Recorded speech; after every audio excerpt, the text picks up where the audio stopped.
Councilmember McPartlin. Here. Councilmember Nunn. Here. Mayor Hill. Here. Councilmember Dodd. Here. Vice Mayor Jones. Here. Thank you very much. Council, I've been asked to pull item number 6A, Community Development Block Grant Program. Are you on? Yep.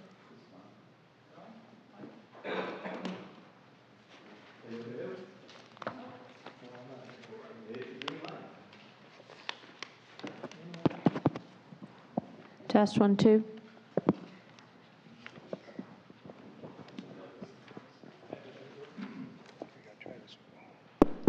All right, thank you very much. Can you hear me now? All right, thank you very much. Council, I have been asked to remove item 6A, the CDBG block grant. The presenter was unable to make it this evening as an unfortunate event occurred, but he'll be back, I believe, at the next meeting to give us that presentation. Is there any other agenda modifications this evening? All right, hearing none, we'll move to brief announcements. On Saturday, January 15th, the annual Sebastian River Fine Art and Music Festival will be in Riverview Park from 10 a.m. to 5 p.m. and on Sunday from 10 a.m. to 4 p.m. What a wonderful event. If you haven't had an opportunity to get down there, it's a great event. Many from the community get out there. Monday, City Hall will be closed because it's Martin Luther King Day. On Saturday, January 22nd, Barb Snow's third annual Sweet Tea, Sip, and Stroll Arts and Craft event will be at Riverview Park from 9:30 to 5 p.m. and on Sunday from 10 to 5. And then on Wednesday, January 26th, we will be holding a public workshop to discuss the American Rescue Plan Act funding. One workshop will be at 1 p.m., the other will be at 5 p.m. Are there any other brief announcements from council members? All right, seeing none. Item 7, at this time, if anyone from the public wishes to bring anything forward to this council that is not currently on the agenda, now would be the time to do that. You have a 5-minute limit, and we ask that there are no applause, as that's against the rules of our meetings. Yes, sir. Please come forward.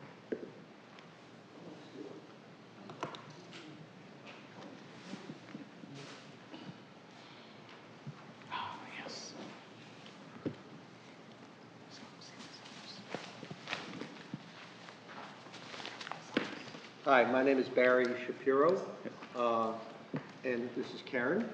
Hi. Hi. And we're here to tell everyone about the 4th annual Vero Beach Sock Drive. We were here last year, and just want to bring you up to date and tell you where things are, because it's really gotten to be quite a big thing, and I thank you very much. 3 years ago, I had an idea to help a friend of mine who ran a charity in New Jersey to help the homeless, and every winter he did a coat drive. And I thought, gee, it'd be great to help them out getting coats for the homeless, but it's not a really great idea here in Central Florida. And I did some research, and I found out that socks are the #1 requested item. You may have heard this on the radio in homeless shelters, and it's true. And the reason for that is very simple. If you don't have a home, you don't have a washing machine, you can't wash your socks, you can't wash your underwear, they become disposable items. And it's a matter of health, it's a matter of hygiene and comfort. And if you're on your feet all day and you don't have socks and your feet get messed up, you can get pretty sick. So that's how this began. The first annual Vero Beach Sock Drive began, and we're in our 4th year now, and it's kind of exploding. In our first 3 years, we have collected approximately 13,000 pairs of new socks for men, women, and children. Additionally, we've received and distributed underwear, t-shirts, toiletries, shoes, flip-flops, and even teddy bears. This year, we've added drop-off locations and added charities to deliver that we can connect with. We've been supported by many kind-hearted, generous people in our community. Of course, none of this would be possible without the support of many local businesses and organizations and churches that partner with us. I'd like to especially mention White Glove Moving and Storage, because they supply the 25 donation boxes that are spread out around the county. We now have a website which is designed by a local business, the Web Wise Guys. That's www.vero verobeachsockdrive.com, where people can click on an Amazon button. It takes them to our gift wish list page for the sock drive. They can pick socks out there. They get shipped right to us. And believe me, they've already been coming in. The sock drive starts the first Monday in January, and it goes through the end of February. We've already collected, I don't know, at least 2,000 pairs of socks. So they're all coming in, and they're coming in every day. Most important this year, we will donate socks to over a dozen charities. That's thousands of pairs of socks and needed items to people in need. Our purpose in coming here is to get the word out. Spread the word throughout Sebastian and Fellsmere, the surrounding areas, and let people know that this small thing can make a huge difference in the lives of people who are homeless or just simply less fortunate and in dire straits. It can make a huge difference. Socks don't cost a lot. You can go to, Home Depot, or not Home Depot, Target, Home Depot, yeah. You can get the wood socks there. You can go to Target or Walmart or any place, probably, maybe Publix, I don't know, they sell socks. Yeah, I think they do. They probably do. And you get a package. By the way, we have, some samples here. We take men's socks. We take children's socks. Very important this year, putting great emphasis on women and children. It's been a big request for that. A package of socks is like $8, and yet it can make an enormous difference in someone's life. So anyhow, You have a drop box right here in City Hall too, for anybody that wants to do it. absolutely, yes. Right here in the main lobby, there's a drop box. I looked, and there are already socks in there, which is just awesome. So as I said, this one little gesture can go a really long way. I want to thank you for this opportunity. And Karen, do you have anything else you want to add? Other than say, keep filling that box up because I'll come by and empty it for you. So I expect the community out there to keep bringing socks. I want to come by here at least once a week to a full box. Karen is our very aggressive Sebastian member of the team. And if I may, I would like to just mention the places where people can drop off box all over the county. In Vero, there's right at the Vero Beach Chamber of Commerce on 14th Avenue, Sean Ryan's Pub on 14th Avenue, Coffee House 1420, which is on the corner of 14th Avenue and Route 60, Alexander Insurance at 4616 20th Street, the Purple Plum Boutique on Ocean Drive, the Center for Spiritual Care on 24th Street, Waldo's, probably most people know where Waldo's is at the Driftwood Inn, both Dale Sorensen real estate offices on Cardinal and downtown, Grace Lutheran Church, Holy Cross Catholic Church, Temple Beth Shalom, the First Presbyterian Church. I'm having a little competition between these religious organizations to see who comes in, first this year.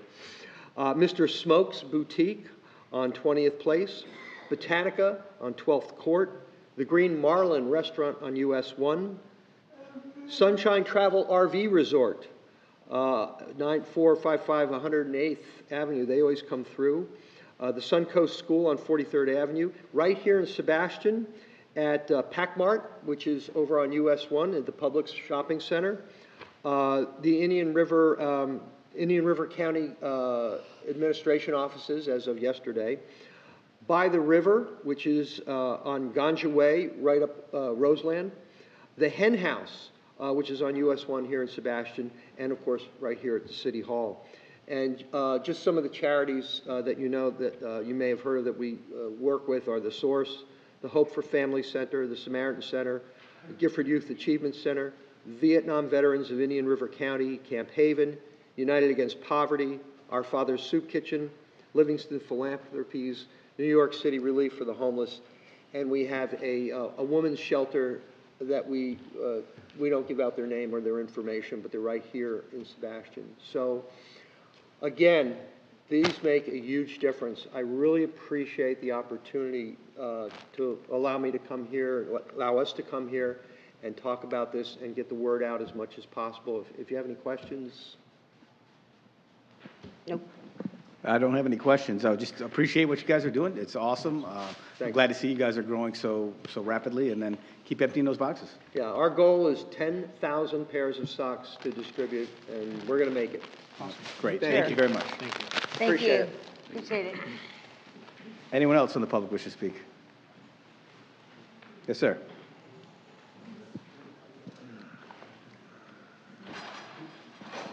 Yes, my name is Mike McCormick. I came to Sebastian and loved the place about 8 years ago. My wife and I ended up buying a house. When we were buying the house, we loved it, but there was a question in the back. It was obvious the seawall was failing. The real estate agent told me the city is on that. It's their responsibility. It will get done. We believed her. It's now 8 years later. The seawall is still failing. It has taken out, because of the earth moving, the fence we have. We had a family event over Christmas, and we didn't let any of the kids or the pets in the backyard because of this failure. I have since removed the failed fence. I have since removed all the vegetation that had grown up between the fence and the seawall, and I have obtained a permit to build a new fence. When I got that permit, I was told to be prepared to take that fence down. I had to sign a waiver because of the seawall. I obtained the 2015 report on the seawall. Our house was indeed listed, not as one of the worst ones. Indeed, it was listed as the one that the city owned the seawall, but yet nothing has happened. I've come to ask you, gentlemen, when is it likely to happen, and what are my options? Okay, real briefly, have you contacted the city manager or his office to discuss this? I have not. I've been to the permit office and I've obtained it, but I haven't talked to the city manager. Okay, you need to contact the city manager's office or city hall to discuss the particulars of your property. The city's currently under, we have underway a stormwater master plan, and I believe that's going to encompass all of the seawalls, and so we're in the process of developing that plan. But if you can get in touch with the city manager's office, then he'll be able to at least give you the information as to approximately when that plan will be finished, and then when we'll start doing whatever it is we're going to do on those seawalls. Thank you, Mayor. Yes, sir. Thank you. Is there anyone else from the public who wishes to bring something before us? Yes, ma'am.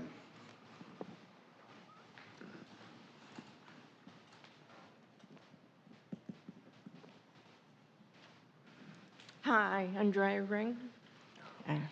Currently serving on the Police Pension Board.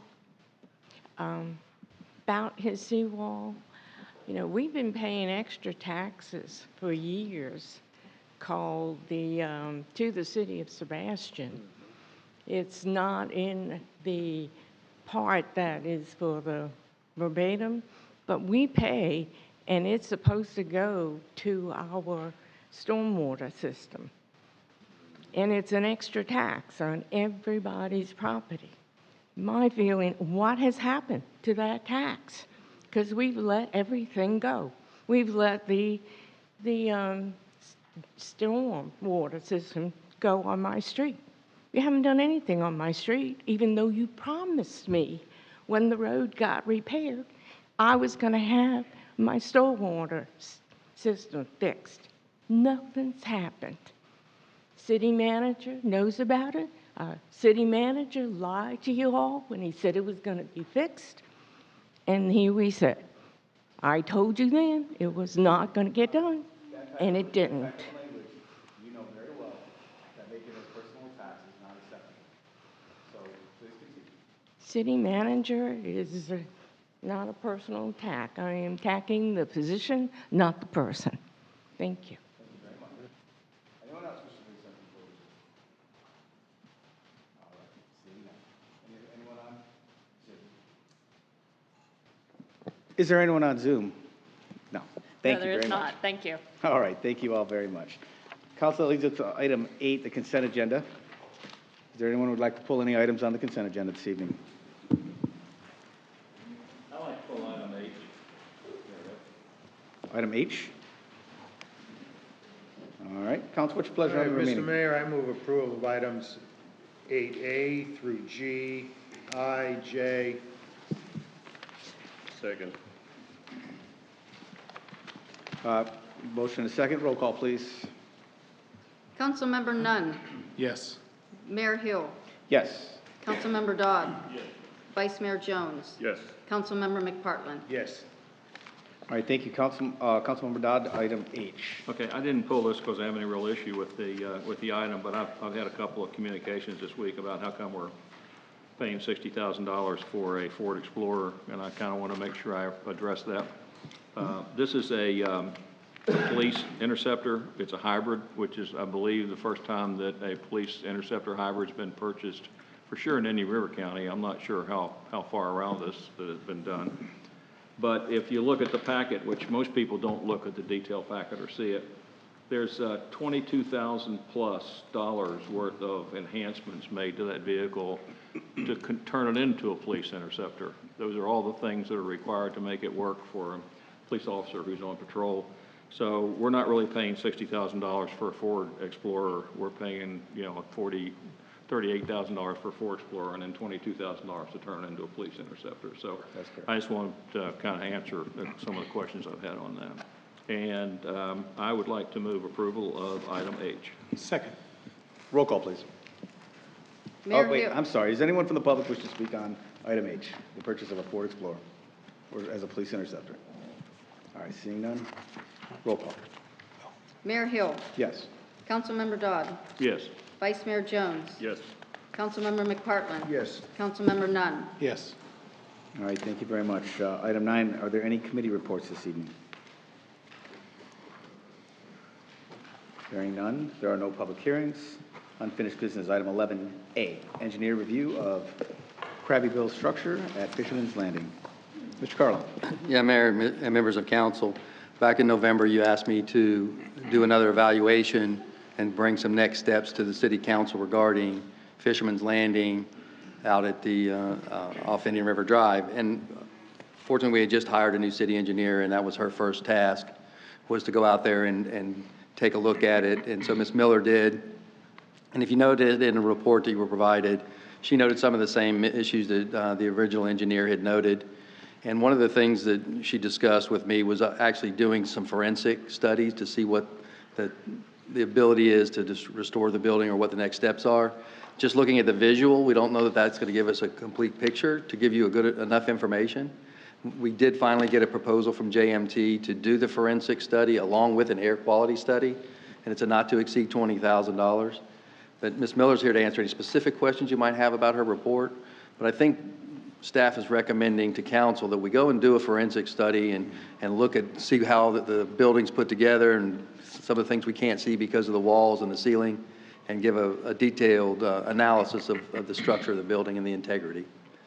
With that, I'm brief and I'll answer any questions, or Ms. Miller is here.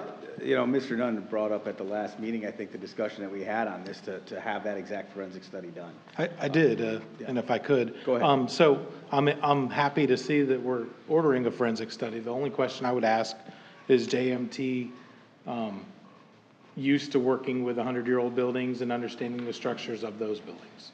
So the company that's working as a sub under them is. Okay. And fortunately for us, our city engineer has worked on numerous historic buildings, even though this is not a historic structure. Okay. So I want to make that clear. This building's not historic, but It's just old. Just old, and it's been added on to many times. But she also has a lot of experience in restoring historic structures and old buildings and that. So that's going to be a benefit for us as well, a second set of eyes on that facility. Vice Mayor, did you have something you want to bring up? Yes, sir. Just thinking about that, I've read the entire report, obviously, and the JMT one prior to that.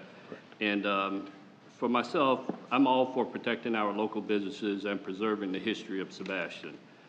Having said that, I would support, obviously, moving forward with anything that includes a comprehensive forensic study of that building. Yep.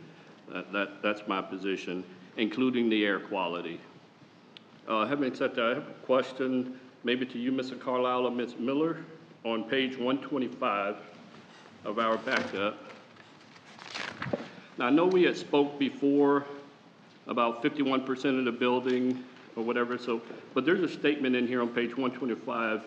It says, with changes to an existing building, as long as repairs or additions do not equal or exceed 50% of the market value of the existing building, including the land, the additions or repairs can be completed in accordance with the current building code without need to bring the remainder of the building up to current code.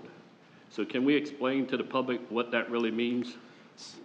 And our building official is here as well, that has more in-depth information. So if there were, the way I understand it, and again, he's here to really nail it down, if there is some a safety hazard that needed to be repaired, that's one thing. But to bring a majority of the building and call it a safety hazard, I don't think that was the intent of the building code. If you had some minor things that needed to be done, or a roof repair or something of that nature that was a safety issue, it didn't count towards your 51% or 50%. But I don't think it was intended to be 80% of the building needed to be corrected because it was a safety hazard. I think that's kind of where the gray area is. Is this kind of the situation if you had a rotten board, replacing that rotten board wouldn't count towards the 50%, it would be replacing that board? Is that kind of? That's my understanding. I don't think it's just like maybe one board. I mean, it would be a packed patio or you know, something of that nature, but not a significant amount. And we don't know what that amount is yet because we haven't done the study. Okay. Does that answer your question, Yeah, Vice Mayor? so in that same report, it says, since the building department has deemed the eastern portion of the building unsafe, this means minor repairs in the eastern dining room alone may not count towards the repair value that would warrant the need to upgrade all elements of the building to the current building code. Is that Correct. is exactly what we're talking about? So all those repairs back there won't count towards that? May not. It depends on what the significance of it is. Okay. So we want to make sure that we don't call everything a safety repair just to avoid the building code. We want to do what we need to do to make it safe, but we don't want to just use, it's a safety issue, so it's not going to count. We need to be clear that we're not trying to circumvent the building code. Mayor Hill? Is Yes, that go not? ahead. Okay, the questions I think that Councilmember Jones was asking are very important. And I'm not so sure that we probably shouldn't sit back and prepare ourselves for the fact that we probably are going to have to do more, have to bring it up to current code. Because I go back, in our meeting in November, I said point blank that I felt like the original report indicated that that building was in real trouble. I read the same thing in our engineer's report, that that building's in real trouble. And I personally still believe, and I told the city manager last week that I got my engineering degree by staying in a Holiday Inn Express one night, so you can only take what I say with a grain of salt. But I still believe that we need to prepare ourselves for the worst case on this. I have a couple of questions, though, about the mechanics of doing this. I certainly think we need to do this study. I'm elated that $20,000 is all they're asking for this. I'm absolutely surprised it's not more like $50,000 or $60,000 to do this study. If I may, I think part of that is because JMT did the initial review of I think it was 19,000, and so they're not gonna have to go and redo that portion of the review. So I would recommend to the council and later on, if I make a motion, I'm going to do that we give the city manager some leeway on that $20,000 for in case they come back and ask. We've been since November the 10th, I believe, talking about this, and we honestly don't know any more today than we did then. And so I don't want to now get into June the 10th and not know any more because he doesn't feel like he can spend more than $20,000. So I'd like to give him some relief on that for in case they come back and say, oh my gosh, we got into more than we thought we were going to, and we need another 10,000, and he can do that on his own, under his own authority. I'll actually entertain a motion now. Okay, well, I've got there's three things, and I'll make a motion in a second when I do that. We have to also fund moving the museum out of the building, and I don't know what kind of funds that's going to take, but that's probably got to be packed up by some professional packers. for someone who can pack a museum up so it's not broken and destroyed when it goes back, and he has to find some place to store it. I don't know whether you have to rent a place to do that or not, but we have to find some place to do that.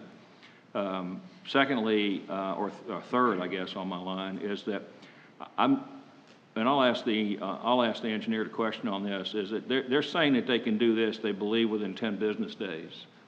And it sounds like from reading their scope of work that they're going to be pretty destructive on the building during that time frame that they're doing that. They're going to be pulling off drywall, cutting drywall, doing things like that. Is that correct? Yeah, when I've been in that situation before, you typically make probes and cut areas, maybe a 2x2 or 4x4 section, depending on what area you need to see. Okay. So just localized little areas. But they have a team, we've talked to them, they have a team that will do all the openings and then one team doing all the investigations. So it's kind of like one day of prep, one day of going through and looking at everything. Okay, so out of that 10, and I'm thinking about Crabby Bill's right now. They can't necessarily sell fish in there if there's drywall dust floating all over the place. Are we going to be able to control that so that they're impacted the least amount during that process?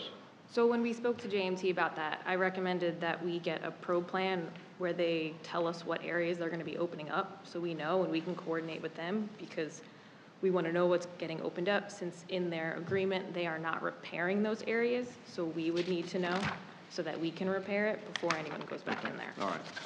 Okay, and City Attorney, my understanding is that we are under notice to communicate directly with Crabby Bill's attorney on this issue. Is that correct? Councilmember Dodd, yes, I'm sorry, I lost my voice. But as I mentioned to the council last time, I think that we do have an obligation because she is represented by attorney and he is here present as well. Okay. So I'll make a motion that's going to be three-pronged. The first part of my motion is that we authorize the city manager to sign the contract for the forensic study on the building, not to exceed $30,000. That way, if he can get his 20 and there's an extra 10 if he has to do it without having to come back to somebody and try to get something, because that bumps it above his authority level for spending. Also, that we authorize him to spend the funds that are required to move the museum, properly pack and move the museum out of the building prior to the beginning of this forensic study. I'd hate for those guys taking a piece of wall out to accidentally tip something over and destroy stuff in that museum. And authorize the city manager and city attorney to notify Crabby Bill's attorney once the schedule is complete about the schedule for the forensic study, and indicate to them the time frame during that schedule in which the city feels like that there may be disruption to their business. That's my motion. I would second that for discussion. Okay. All right, now that we have a motion and a second, I'm going to go ahead and look for public input, if that's all right with council, and then we'll have some discussion and wrap this up. Anyone from the public wish to speak on this item, on the issue of Crabby Bills? So as it is, the motion that's on the floor right now is that we are going to go ahead and pursue a forensic study. We've already got the engineering firm that's going to be doing that. They're going to come in, they're going to do the forensic study. We're going to, as the city manager stated in the agenda packet, try to do that on potential closed days so that it's not disrupting their business. And the motion also included removing the museum pieces and The dollar amount. The 30,000. The 30,000, and then having the city attorney officially Yes. notify the Crabby Bill's attorney, since we're in an attorney-attorney relationship, I think it's appropriate for the city to provide that individual the Okay. detailed information about what's going to happen. okay, very good. Yes, sir. Mr. Mayor, may I have a question? Yeah. Thank you. Pete Sweeney, on behalf of Crabby Bills, thank you very much, members, council. Again, thank you. Glad that this is moving forward. It's obviously been a delay and has been tough if anybody's been there and seen it, but again, very appreciative. Everybody wants to know exactly what the condition of the building is. I have significant experience with the 50% rule, and I think the fact of the matter is virtually everything that's been identified is a life, health, safety issue that needs to be remediated. So I sincerely hope that it continues to be identified as such and not simply a scope that suggests that these are modifications that should be made for other reasons, not for the life, health, safety of the building. Because again, to keep under that threshold would allow this building to continue to be in the form that it's been in for, well, since 1927, I believe, is what your engineer's report said, so almost 100 years. It'd be nice to see it maintained for the city of Sebastian. And the only other request I would have is if, again, respecting council to council, notification from your council to my council by email, and that's perfectly appropriate, at least 10 days notification prior to the days that would be scheduled for any of these inspections and testing done by this third party. Again, I already respect that it's not going to be and try to accommodate days that it's going to be closed, but I know that might not also be possible. So at least 10 days, please provide it to my office so at least I can let my client know to try to accommodate as much as possible. Thank you very much. All right, thank you. Anyone else from the public wish to speak on this issue? Yes, sir.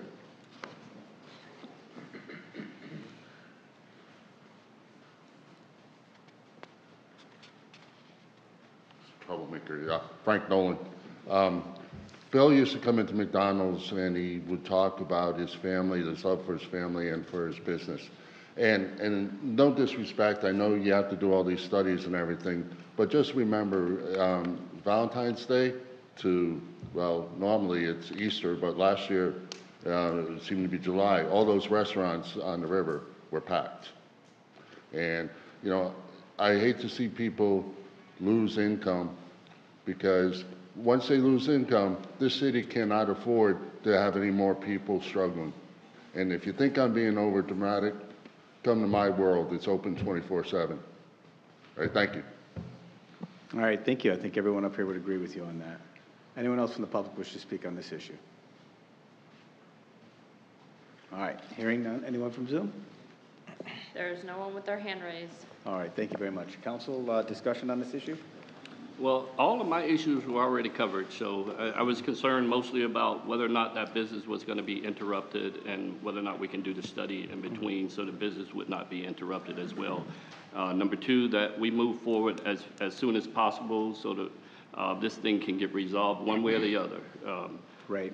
And those issues have already been answered for me, so I'm okay with it. And then I think that the 10 days is not a big issue. I think that we give them a 10-day window. I don't think there's an issue with that. I will suggest that I don't think that any council member up here, I've ever heard any of them say, we want to tear that building down and kick Crabby Bill's out. I don't think that's the case at all. What we want to do is we want to make sure that building is safe for the public because that's a city building and it's a public building and we want to make sure that it's safe. So, you know, we're really doing everything we can on our side to try to make sure it's safe, but while allowing Crabby Bill's to continue to do business. I think Crabby Bill's has been a fine partner with the city over the years, and I'd like to see that continue. So if we could all just kind of go forward and do these things with as little friction as possible, because at the end of the day, safety is the thing that's going to guide everything we do. That's our job. So anything else from council? Yeah, I have something. Go ahead, Chris. Councilmember Dunn, I'm sorry. Thank you. It's okay. I'm sure some of y'all saw my letter that I wrote to the editor, and really it was to address what Mayor Hill just talked about. I appreciate everybody with the orange hats and the Save Crabby Bills. Understand clearly, nobody wants to get rid of Crabby Bills. We want to do what we can to make the building safe, do what we need to do to get through this so that it can be a good building that lasts many, many years longer. So know our heart has no desire to see Crabby Bill's go out of business. If you think back about maybe 2 months ago when it was Mayor Dodd still, he was talking about something and he says, went to Crabby Bill's today for lunch and had this most amazing sandwich. We all love Crabby Bill's. We eat there all the time. We love the place. So understand we're going to do everything we can according to the law and through this to get through this. And I say thank you. I'm glad that we're able to use this. This saves time. If anybody doesn't realize, us using JMT and them using a subcontractor saves a ton of time that we don't have to go out to bid. That would be another few months added onto this. So the good news is literally within this next month, we can actually get some determination and move forward, and hopefully we can come back and at that point know what we're going to do and talk about that committee thing again, where we put together a committee of professionals and community members to help come up with the best plan forward. So I just thank you for being patient. I know that there's a lot of stress. I can't imagine going to work every day and not knowing where you're going to be in a month. And I can appreciate that. Trust me, we can all appreciate that. If we had to be in the same situation, we would feel the same way. So just be patient. Let us get through this process, and let's save the building, save Crabby Bills, and do everything we can. Thank you. Great, thank you. I tend to be a little bit more pragmatic about a lot of things, and I just want to make sure that everybody understands. This is really a life safety issue, and so the city is going to do anything that they can do and everything they can do to keep Crabby Bills in business. If it means not being in that building for 3 weeks while we do repair on it, we'll figure out a way for them to be in business in the parking lot, in a trailer if it has to be. There's all kinds of ways to do that, and the city is not going to skimp on funds to help that business stay in business. We understand that we own that building, we understand they've leased it from us, and we understand we have an obligation to maintain it. That's exactly what we're doing, is that we're obligated in that lease to maintain the building. I don't believe that any of us up here knew the condition or were fully aware of the condition that the building was in until that last study was done. And that was actually done as a result of requests from the Crabby Bills owners to Councilmember McPartland about some issues they were having with the building. And so what we tried to do when that came about was to try to look at what issues had to be done with the building. So there's no attempt here to close Crabby Bills. And this, what we're doing tonight and what we've done in November is small compared to what we're going to have to do in a month and a half when we get the report back. It could be, I mean, it has the potential of being a much larger issue. I don't like to coat things. I don't like to make it sound like the world's great when it might not be. And we're just going to have to deal with it. And the city, I believe, is going to take whatever steps that they can take to help the business owner. And we'll have to just go through that process when it comes about. I'm one of the ones who believes that building's in worse shape than even these reports show it's in. So I'm very concerned about what might have to happen with it. So I just wanted to say that. So it's out there. All right, thank you. Anybody else? We good? Maybe we should have went with the $75,000 study back in November. That's ultimately looks like it's gonna wind up costing. Does look like it, yeah. You know, I mean, cause even that 30,000, I think they're gonna come back looking for more, to be honest with you. Yeah. Let's hope not. Well, that's probably just cutting 3 holes down there and looking. All right. Roll call, please. Councilmember Dodd. Yes. Vice Mayor Jones. Yes. Councilmember McPartland. Yes. Councilmember Nunn. Yes. Mayor Hill. Yes. Council, that leads us up to item 12, new business, approval of an aeronautical land lease agreement with Gyrocopter Flight Training Academy. Mr. Carlisle. Yeah, Mr. Mayor, members of council, this Gyrocopter company has been operating out of the Pilot's Paradise hangar, and Pilot's Paradise has moved into Hangar C, and they've expanded their flight school, and they want to turn this lease over directly to the Gyrocopter training and not be a landlord tenant with them and them just be a tenant with the city. So Mr. Baker and the city attorney has drafted up a new lease agreement for the Gyrocopter Training Academy, and we feel it's a fair lease and would like council to consider approving this to move forward. Another business in the city of Sebastian. All right, sounds great. Thank you. Council, what's your pleasure on item 12A? I'd like to make a motion to approve 12A. I will second it for discussion. I got a motion and a second. Anyone from the public wish to discuss the approval of an aeronautical land lease agreement with Gyrocopter Flight Training? All right, seeing none. Council, discussion? Yes. One of the things that I was thinking about, Scott, have you guys looked at the flight path for the helicopters? How many are going to be flying? Are we going to have disruptions to the neighborhood to the south of those? Mr. Vice Mayor, helicopter noise certainly is a concern. I want to differentiate the fact that while this company does have a helicopter for aeronautical tours of the beach and that sort of thing, their training is focused on gyrocopters, which are much less of a noise signature. The FAA still considers them a rotorcraft rather than a fixed-wing aircraft. The flight pattern is opposite that of the regular airplanes as a safety precaution, and they conduct their operations at a slightly lower altitude. So, in answer to your question. You're right. So they're going to be flying over homes at a much lower altitude is the question. So. Yes, sir. Right. At But they don't make as much noise. So listen, I'm asking this because I need people to understand that are in those flight paths what this is. It's not a traditional helicopter where it's going to make all of this excessive noise because of the sheer design of that gyrocopter. Is that correct? Yes, sir, that is correct. Okay. I just want to make that on the public record here, make sure that everyone understands that. And when we say lower altitude, our traffic pattern altitude is 1,000 feet above ground level, and the helicopters will be operating at somewhere around 700 to 800 feet, so it's not buzzing rooftops. Right.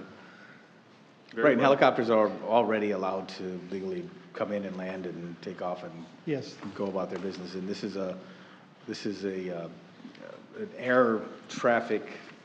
This is actually what the FAA would love to have as a lease at our airport based on its the business type. Agreed. Yeah. Any other questions? Right, no, I like it as well because we're bringing more industry to Sebastian, would generate more income, everything. So that's awesome. I just had to clear up that point so everyone out there understands what this is about. So. Very good. Thank you. These are like the whirlybirds in Mad Max, right? Yeah. Like that's okay. There's no truth to the 40-millimeter rounds being shot. Roll call, please. I've already gone through the public, ma'am. Roll call. Vice Mayor Jones. Yes. Councilmember McPartlin. Yes. Councilmember Nunn. Yes. Mayor Hill. Yes. Councilmember Dodd. Yes. Thank you.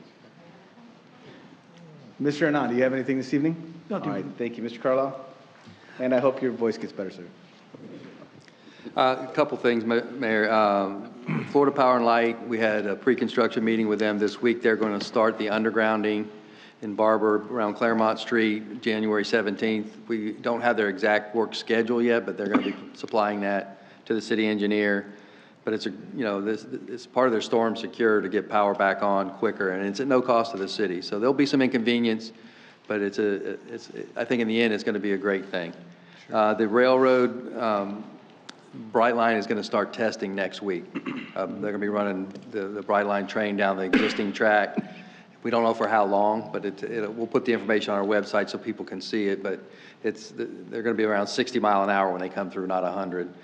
And the last thing is our compensation study for our employees. It is held up due to COVID. Some of the responses they haven't gotten back. It's just this COVID thing is not a good thing. It's not as sick, but people are being out of work because of it, and it has delayed our compensation study for our employees. And I apologize for that.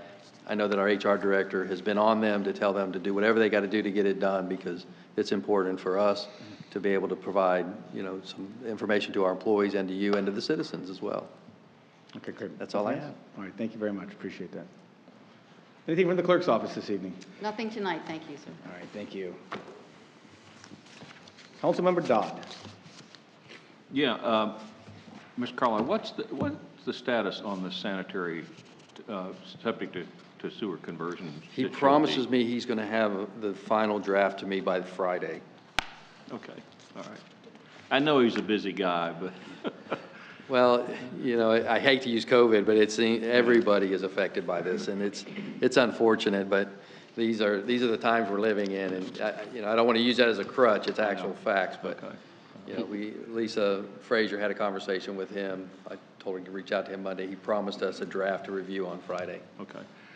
For anyone who's interested, the county is having a second workshop on February the 3rd at 10 a.m. at the Intergenerational Recreation Center related to their future plan for Indian River County. And I know this is Sebastian and not Indian River County, but if there's anybody here who's interested in seeing the kinds of things that the county is going to propose for growth I don't know, I hate to call them controls, but for growth issues, it might be interesting if they would go to that workshop and just get a good feel for that, because ultimately, that may impact us. Council, this is just to kind of let you know, but there are many things right now in Tallahassee that I don't know, I think that maybe it sounds like they're trying to do away with local government. I'd hate to see what will happen if the House and Senate members up there have to control everything at a local level, but there are a couple of bills that are not bad. One of them is to provide the city an opportunity to be a little bit more structured on smoking in the parks, which is not a bad thing because it gives us some freedom that we have. But the rest of them, Senate Bill 280 would require us to produce a business impact statement on anything that we do, basically. I mean, even if we change a tree ordinance to want to use a 3-inch tree rather than a 2, we have to do a business impact study on that. And the interesting thing about that is that when I go out and look for some research on it, the state agencies can't produce business impact studies on their stuff because it's too complicated for them to do it. So, but they want us to do it at the local level. So that's one that we'll probably be coming back and asking for a resolution from the council on to try to do something with that.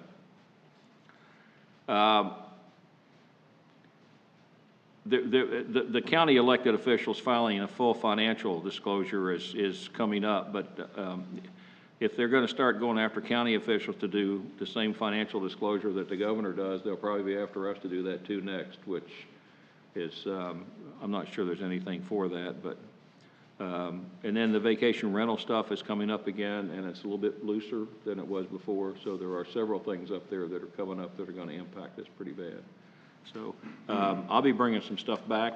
The vice mayor and Mr. Carlisle are going up to a session in, what, 2 weeks?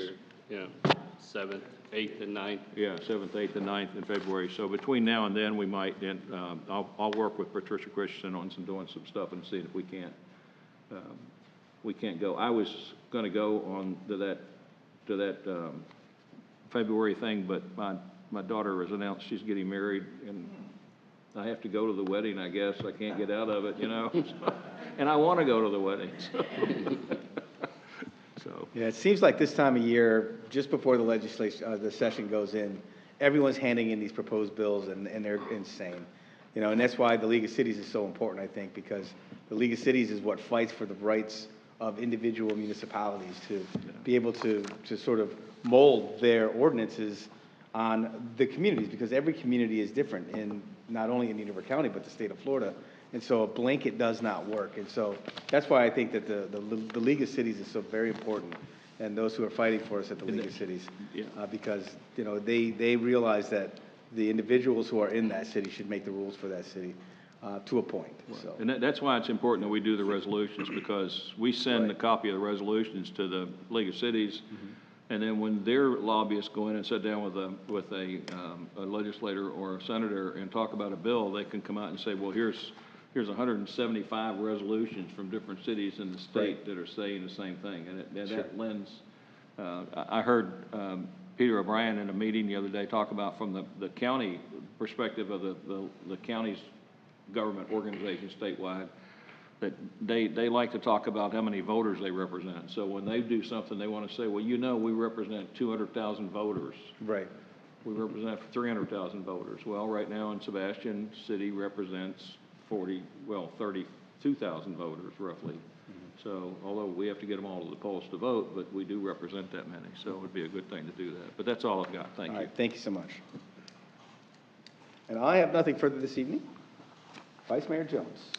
Yes, Mr. Carlisle, for the record, for the people that are out there, can you explain about the boxes that are painted on the road, the 12 by 12 or 18 by 18? Because there's been a lot of questions, and I want the public to understand why they're painted on certain roads within our city. So there's a company out there doing some survey work.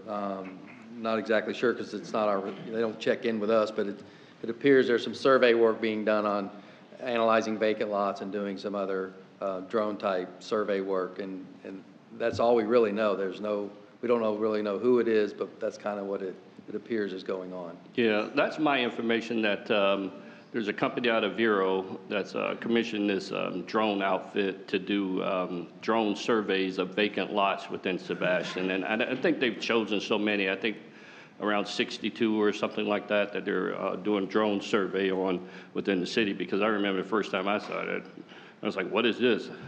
Like, what are you doing? You know, we don't know anything about this. Well, they don't really have to tell us. I get that. But when residents start asking, and I don't know, you know, it's problematic for us. So obviously, I want everyone out there to know why these white and orange boxes are painted on the road, so we can cut down some of the questions that they understand. So those are reference points when they fly over, they can when they piece the aerials together, they can match them up, so they can match their plans up. Right. Yes, sir. Thank you so much for that. Yes. That's it? Yes, sir. All right, thank you. Councilmember McParland. I thought it was aliens and they were marking for intelligent life, but, you know, I'm glad that's not the case. Nothing, sir, I'm good. All right, thank you very much. Councilmember Nunn. Nothing tonight. Thank you. All right, there be no further business. We are adjourned.